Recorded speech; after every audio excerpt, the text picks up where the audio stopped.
So as you'll probably know by now, since the new year, we've been looking at this pithy set of Dharma teachings called the 7-point mind training, which gives us a way of transforming our everyday, the occurrences of our everyday life into a really powerful arena for practice. And we've seen that it does that in two ways.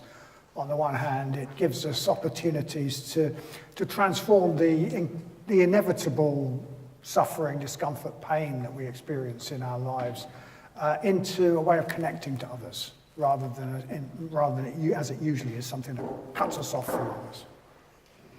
So it allows us to transform adversity by compassion. And it also allows us to transform adversity by wisdom, by helping us to see through the stories we usually tell about the things that happen to us. And to see that usually what we call bad things happening to us, what is bad is just made bad by our story, rather than actually being intrinsically bad. So it allows us to transform adversity through compassion and through wisdom. So having talked about compassion and wisdom, the mind training text then moves on and tells us we can also transform adversity through what it calls special practices, which sounds very mysterious, but you're going to have to wait, because Bodhinaga is going to talk about that in a few weeks' time. What are these mysterious special practices? What I'd like to do is just then move on to the next couple of lines, which are: this brief essential instruction should be applied with the 5 forces. This brief essential instruction should be applied with the 5 forces. And tonight what I'd like to do is tell you what these 5 forces are, and to invite you to put these 5 forces to work by taking part in what we are calling our urban retreat, where we will use these 5 forces to make some changes that you want to make in your daily life over the coming week. So the 5 forces are a sort of technology for change. They're tools for making what we decide to do happen, tools for making change happen in our lives. And the whole idea of the urban retreat is for people to decide what changes we would like to make in the week ahead. Some simple changes that we know are actually going to help our mental states. Decide on those, and then give ourselves the structure and support to actually make them happen. So tonight I'm going to explain about the 5 forces, and we're also going to give you the opportunity to put them into practice, if you want to, by taking part in the urban retreat. And as I've said, the 5 forces are tools to help us make the things we decide we want to happen, to make them happen. It's a bit as though there's a sort of boundary in our lives very often between our Buddhist selves on the one hand and our non-Buddhist lives on the other hand. And we need to keep shifting that boundary. We need to keep shifting that boundary so that there's more and more space for the Buddhist aspects of ourselves. And whenever we do that, whenever we become more like the people we want to be, it gives us a sense of freedom and a sense of power and a sense of agency in our lives. And we become more and more in charge of our lives, more and more able to make further changes. So we move that boundary. We move that boundary by deciding to change something. But the trouble is that we humans are often not very good at all at changing ourselves.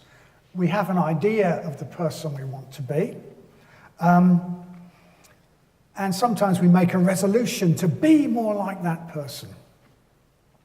But very often this resolution does not stick. They say, they do say 50% of statistics are made up on the spot, but I think they also say that 75% of New Year's resolutions are broken within the month, okay? Something like that. And this is where the 5 forces comes in. Buddhism, over the millennia, has accumulated a lot of wisdom about how our minds work and how our hearts work and how our volitions work. And it has used this to give us some very practical ways of making our intentions a reality. And the 5 forces are one of these.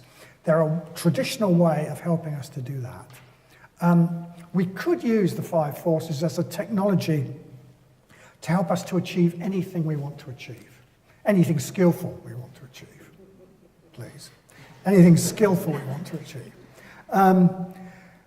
But tonight what I'd really like to focus on is how we can use the 5 forces to make some simple changes to the things we do over the coming week. Changes that we want to make, changes that we know from experience will put us in more positive mental states, but which will probably involve changing some of our habits and patterns, which isn't always easy, as the New Year's resolution example tells us, not without some support. So, sorry, cough. So,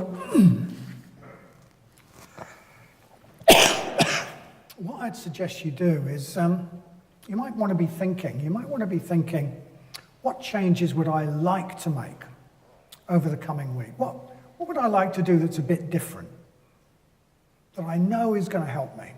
Not because I should or because I want to be good, but because I know it's going to help me. What would I like to do? Would I like to meditate every morning? Would I like to get some regular exercise if I don't already? Would I like to go to bed earlier and feel fresher in the mornings? Would I like to spend more time offline? Maybe have a day without using the internet, without using electronic gadgets, and instead spend that time walking outdoors, appreciating the world, listening to music.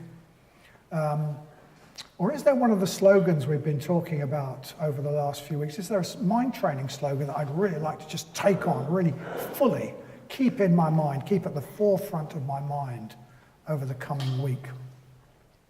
So I'd ask you to just, keep in mind, well, what changes would I like to make?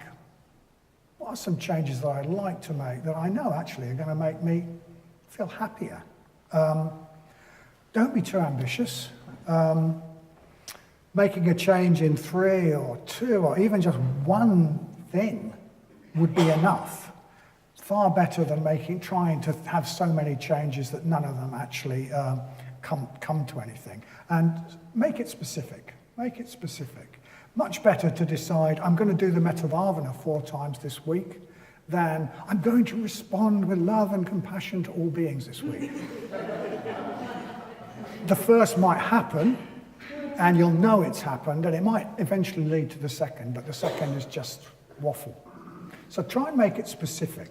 What changes would I actually like to make, and what might they come down to specifically?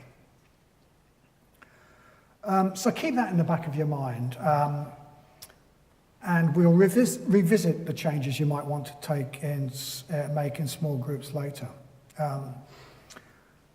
So I'm going to now describe the 5 forces, and as I go on, you might want to think, how could I apply this? How could I apply this to some of the changes I want to make? How could I use this to make the changes I want to see actually happen?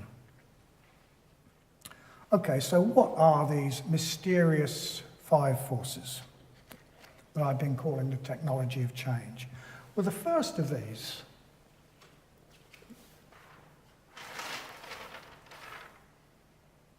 it's a very garish flip chart, sorry. The first of these is the force of motivation. We humans, we're very, very good at doing the things we want to do. But we're not very good at doing the things we ought to do. When we really want something, we put lots of effort into getting it. Passing an exam, getting a job, starting a relationship, whatever it is. When we really want it, we really go for it. But when we try to do something because we should or we ought, rather than because we want to, we tend to go through the motions. We tend to go through the motions, and we often aren't very effective at all. So what the Dharma tells us in its wisdom is that the first step in achieving anything is to really want it. And that wanting has to go deep. That wanting has to go deep. Often we sort of half want something.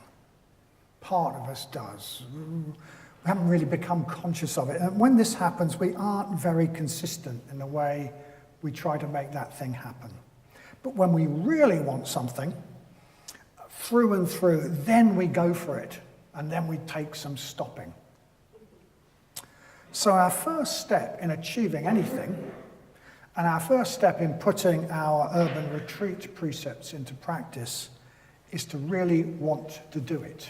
Is to really want to do it. And we need to get it across to our whole being that we want to do it, not just have that in the top 2 inches of our head. And to do this, it can help to spend a bit of time reflecting. Spend a bit of time reflecting on just how good it would be for what we want to happen, and how bad it would be for it not to happen. So we need to use our imagination maybe to really see the consequences either way. And sometimes seeing how bad it would be if it doesn't happen is even more powerful than seeing how good it would be if it does. So if we resolve to go running every day, for example, we could use our memory and our imagination to connect with how good it would be, how good it would feel to be fit and healthy, how good we'd look even to be fit and healthy, and full of energy. And we could use our imagination on the other side to think what it would be like, what it feels like to be unfit and unhealthy. Maybe what would happen to us if we carry on as we are, not getting regular exercise over a period of time. What would that be like? How would we feel? How would we look? And that can really bring it home to us. Yeah, I want to get some exercise. I actually want to get some exercise, even though it's a bit chilly.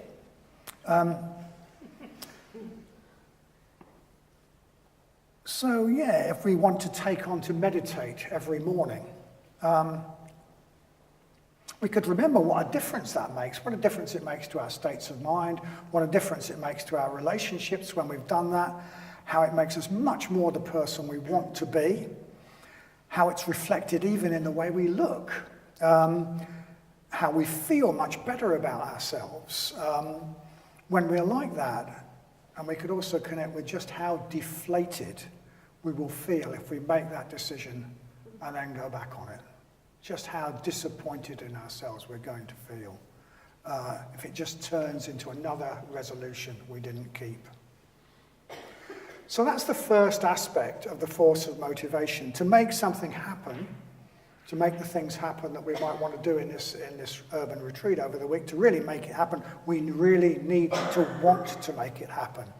And we might need to do a bit of work on that, to become conscious of the consequences and how much we really want it. So we need to cultivate positive desire. Positive desire is really important in Buddhism. The idea that Buddhists should get beyond desire is, I don't know where that one came from. Positive desire is really important in Buddhism. But positive desire is not enough on its own. Positive desire needs to turn into positive decision. I will act on this. I will make this happen. Lots of people want to be slim and fit. Not so many people take the decision not to eat so much and to get regular exercise. So we need to turn positive desire into a positive decision. So those are the two aspects, and positive desire, positive decision, that add up to this force of motivation. And if you're going to take part in our urban retreat, one of the ways we suggest we do this is use this force of motivation in the week ahead, is to make it a practice to revisit our motivation every morning, reconnecting with our positive desire every morning as part of our morning practice, reconnecting with that positive desire and that decision that we've made. Making a definite decision to do what we said we would do in the week ahead. We suggest making a practice to do this sitting formally before our shrine, whether or not we meditate every morning. If you meditate every morning, great. But even if you don't meditate every morning, how about it making it a practice to revisit this intention, revisit this motivation first thing in the morning? Just spend 10 minutes doing it. Make it a practice. Maybe bow, light candles and incense. We've got a practice that we're going to give to you later, which is called the dedication ceremony. We suggest using that as a way of connecting with this motivation. Usually the dedication ceremony is about dedicating a place or something, a retreat, but we're going to suggest we use the dedication ceremony to say, I dedicate this day,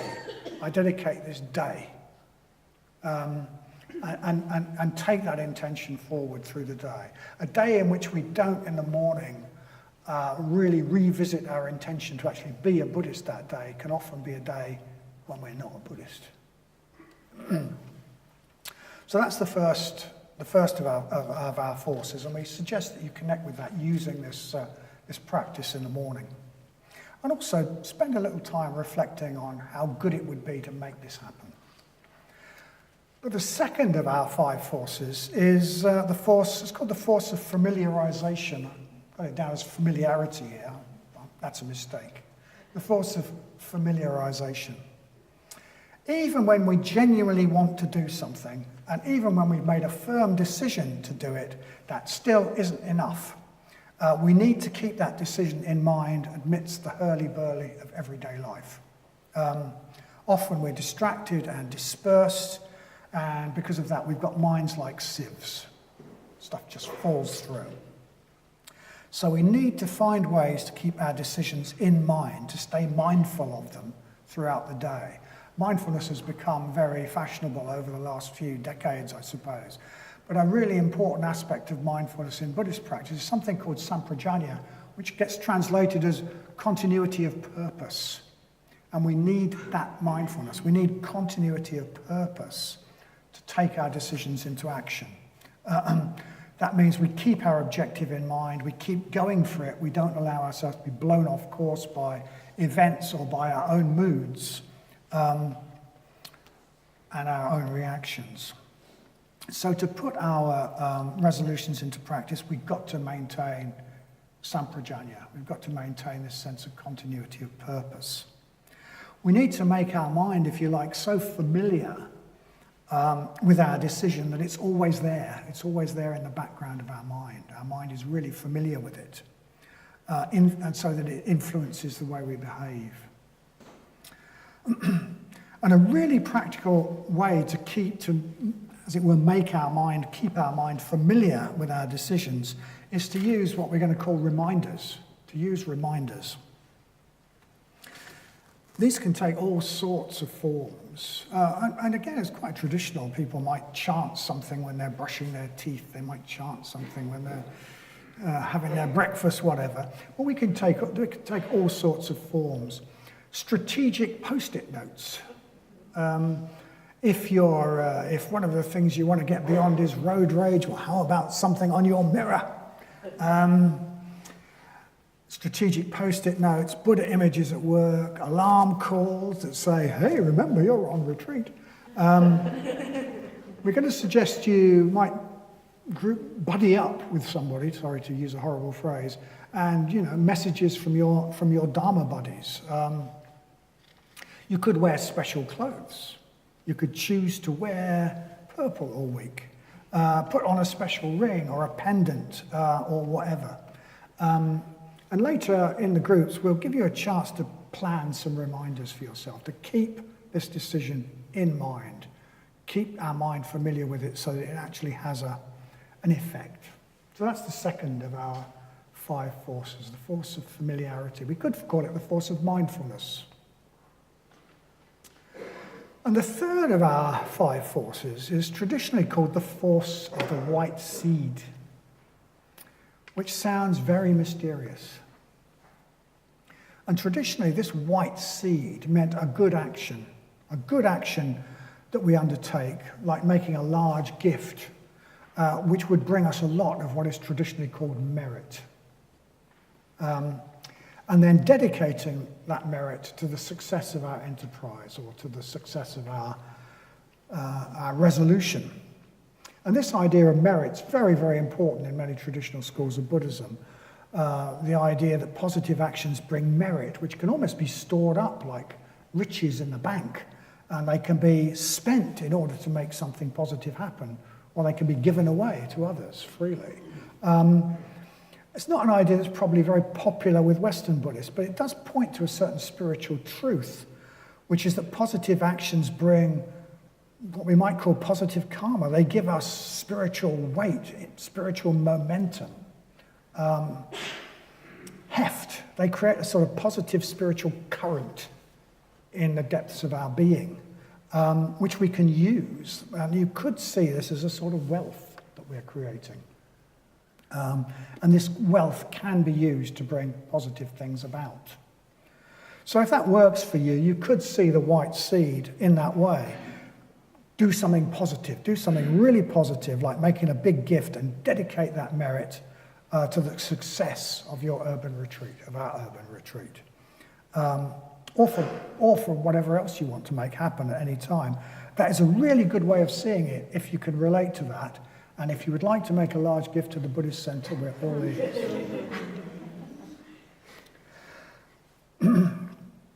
But if that idea of merit, making merit and dedicating it doesn't really work for you, you could also see the white seed as really any striking and unusual action, even a shocking action that jolts our unconscious and tells us that something different is now happening, that we're in a different mode now.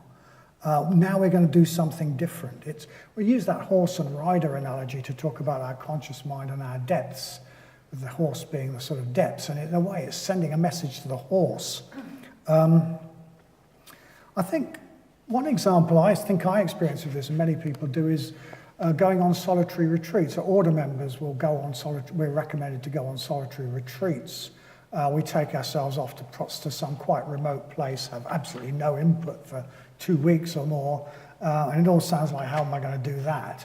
But there's all that planning involved in getting that food, and somehow it sort of sends a message to the unconscious. So funnily enough, when you arrive, it's quite easy, because somehow you've already been told, something deep in you has already been told, this is going to be different.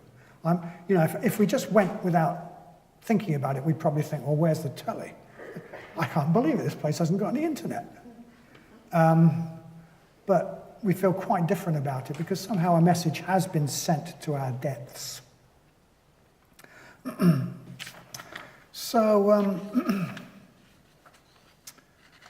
wackier the better. The wackier the better for this sort of white seed. In past urban retreats, one person spent a night in a graveyard. That sends a message that things are a bit different. I'm not sure that anyone has cut off their hair or dyed it purple, which are examples I've got here.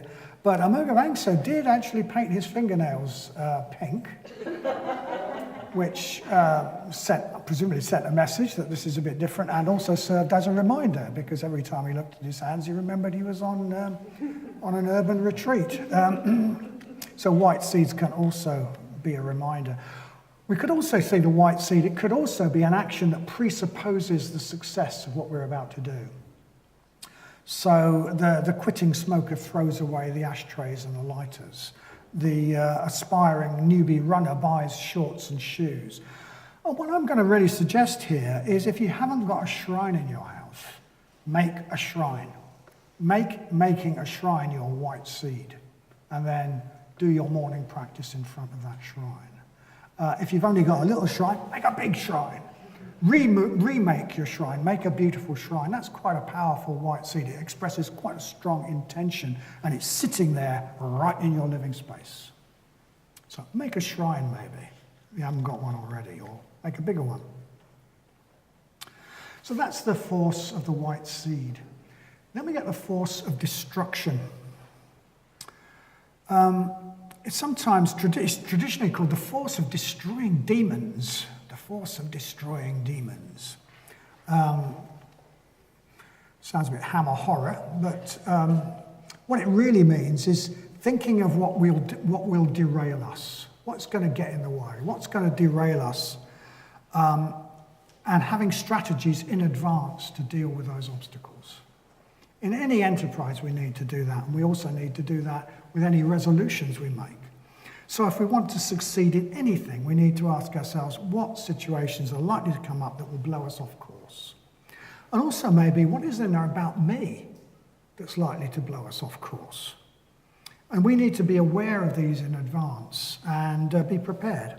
So for example, if we've decided to meditate every morning, and we know that every Thursday we go out drinking with some college friends, we might be able to predict in advance that Friday morning is going to be difficult. Friday morning we're not going to want to get out of bed. So we need to think, well, how am I going to handle that? I've just taken a resolution to meditate every day, and I'm going to go out drinking Thursday. What am I going to do? Well, one thing you could do is not go out drinking. But if you do decide to go out drinking, well, what could you do? Put the alarm clock in a cupboard on the other side of the room. Tell your partner to turf you out of bed, whatever happens.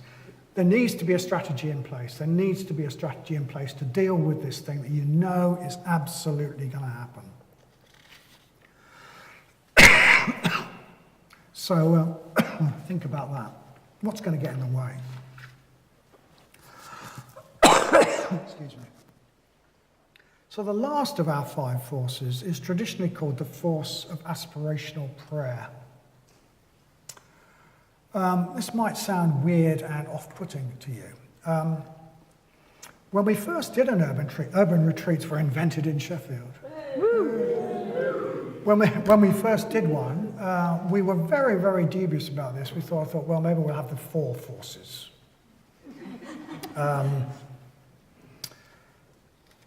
But we sort of plucked up our courage and we sort of hedged it around with all sorts of, and we did introduce this 5th force, the force of aspirational prayer.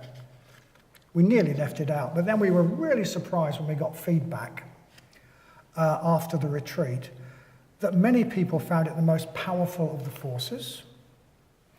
And in fact, lots of people said putting this particular force into practice was the best thing about the urban retreat as far as they were concerned. Really made the urban retreat.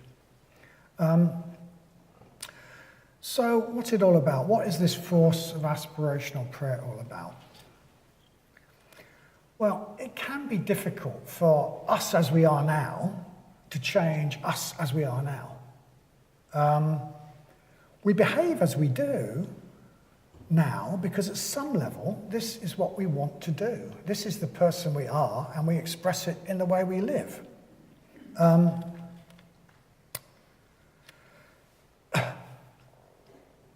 So when we first start our Buddhist practice, we might find it quite easy to make lots and lots of changes quite quickly. But sometimes we come up, when we've been practicing for a while, excuse me, we come up across things that have quite deep roots.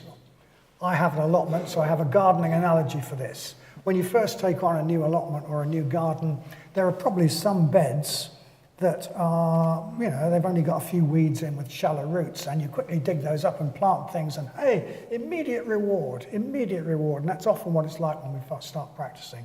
But then after a while, you look around, and the beds that are left have got deep-rooted brambles and nettles and docks, and they're really horrible. There was a spot on my allotment where there was broken glass. There's a mound with broken glass from an old ruined greenhouse covered in dense stinging nettles. And you sort of think, well, I'll clear that. And you clear it, and then you turn around, it comes back again. Because everything's got such deep roots. And it can be a bit like that with our Buddhist practice after a while. It keeps coming back from the roots. So when this happens, it can be a great help to invoke help. It can be to invoke help from something higher than ourselves as we are now. Ourselves as we are now can't do it. When we tackle those nettles, it's really good to get some help from our friends. And this is a bit like getting some superheroes as our friends. So, great help to invoke something higher than ourselves as we are now, probably an archetypal Buddha or Bodhisattva. that we feel some sort of continuity with. And we can see this as parts of ourselves if we want to, a part of ourselves, a resource in ourselves that we're not normally in contact with. We can see it that way, or we can see it as an external power, an external force in the universe. Ultimately, the Dharma tells us the two aren't different. So, for the purposes of this urban retreat, we're going to suggest we take as our patron the Bodhisattva Tara. We have a picture of Tara here. The female archetype of active compassion in the world. I'll say a little bit more about her later. So, what about this word prayer? What about this word prayer? Sangharakshita, our founder, was once asked whether it was okay for Buddhists to pray to Buddhas and Bodhisattvas, and he said, "Well, if I was you, I would pray and then sort out the theology later. If you feel the urge to pray to a Buddha or a Bodhisattva." Subhuti, who was one of his senior disciples, subsequently slightly reframed that and said, if you feel the urge to pray to a Buddha or a Bodhisattva, just pray and don't worry about the theology. What is it about? What is it about?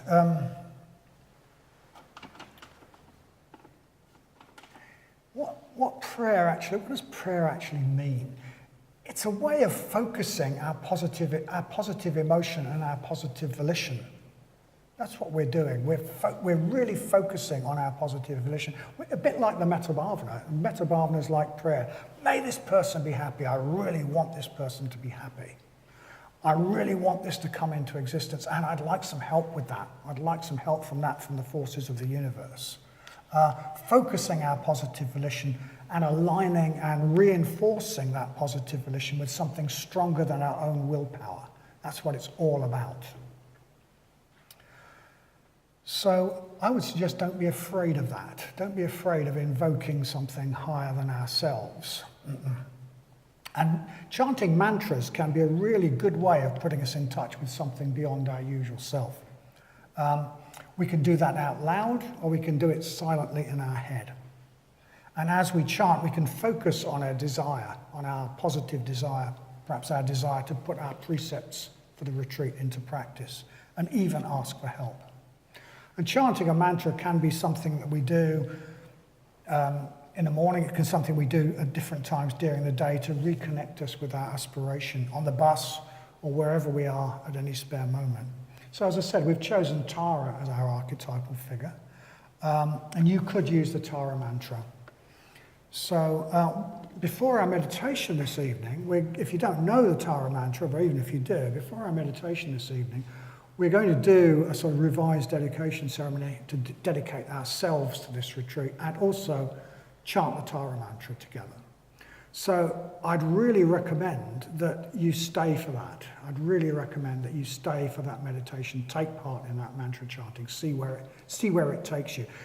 If you like to say, mantra chanting is rubbish, well, you'll never know, will you? You will absolutely never know. If you don't give it a chance, that's what we call prejudice. So give it a chance, give it a chance. If there's another figure you feel a connection with, you already feel you've got a connection with, you could use that instead of Tara. So as I've said, we might sometimes need some help beyond ourselves, connecting with an aspect of the enlightened mind, but help beyond ourselves can also come from other people, which is why we're going to also suggest you might want to buddy up with somebody or a few people when we break out into groups and keep in touch with each other, support each other, perhaps actually meet each other over the course of this urban retreat. So that's a bit about the five forces, which I hope you find useful. And if you want to, you can use these five forces to shift the boundary between your Buddhist life, your Buddhist self, and your old habitual self. So we're simply splitting up into some groups, and so I'd like you to just sort of think, really, in those groups, now and in those three, what changes would I like to make? What changes would I like to make? What positive things will I do? I've given some examples. Meditating every day, holidays from input, etc., etc., etc., exercise, etc. The positive things that we know will make us happy. What things will I do that I don't usually do? And what things might I not do that I do usually do? And then asking ourselves, well, how am I going to use the force of motivation? How am I going to use the force of motivation? Will I, how am I going to connect daily with how much I want to make this work? How am I going to do that? How am I going to connect daily in the morning with how much I want to make that work? And we're going to suggest you use this modified dedication ceremony and perhaps a mantra as a way of doing that, whether you meditate in the morning or not, just devoting 10 minutes to doing that, to connecting with that motivation. And then how am I going to stay mindful of that during the day? How am I going to stay mindful of that during the day? What reminders could I put in place to keep my mind familiar with that? And then what's going to be my white seed? How am I going to tell my depths I'm serious about this? How am I going to tell my depths I'm really serious about this? One suggestion is make yourself a shrine. If you haven't got one, make a bigger shrine if you have. There are other suggestions. Paint your nails pink. Give us loads of money. What's going to get in the way? What's going to get in the way, and how can I head it off at the pass? And finally, how can I get some help from beyond myself as I am now? Could I take it as a practice to start using the Tara mantra in my morning practice? On the bus, waiting for the bus, at those moments, could I just use that as a way of bringing that, keeping myself in touch with something that's higher than me and getting a bit of that power into my practice this week. So, that's my suggestions for the week. And if you want to do that, if you don't want to do that, it's fine, but they do say that hearing the Dharma and not practicing is a bit like reading a cookbook rather than eating the meal. So we're going to split into groups now, and I think Bodhinaga, who might actually have more sense of what's going to happen than I do, is going to tell us about these groups.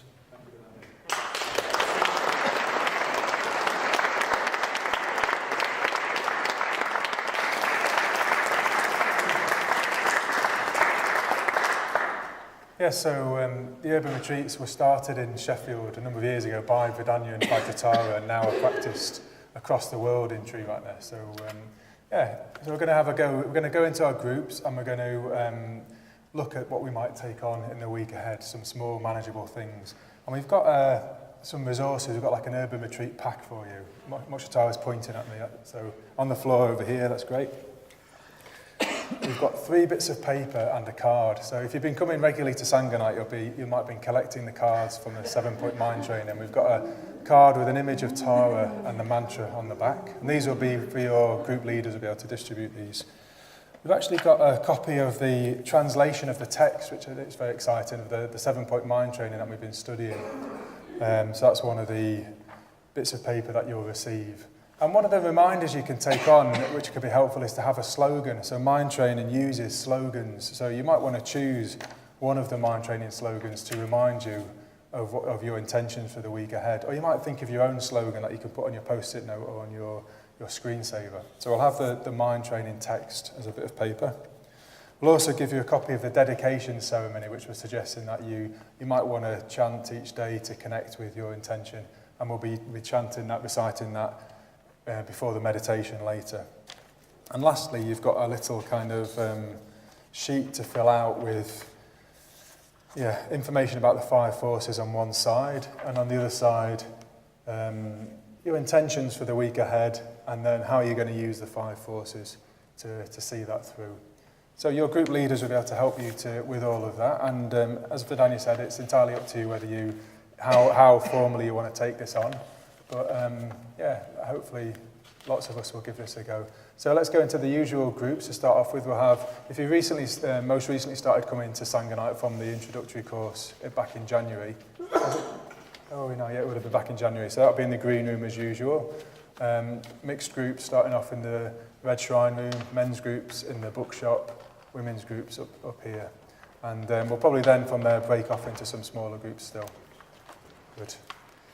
And thanks again to Vadanya, who is actually really poorly and has given us a great talk despite being really poorly. So let's have another round of applause for Vadanya.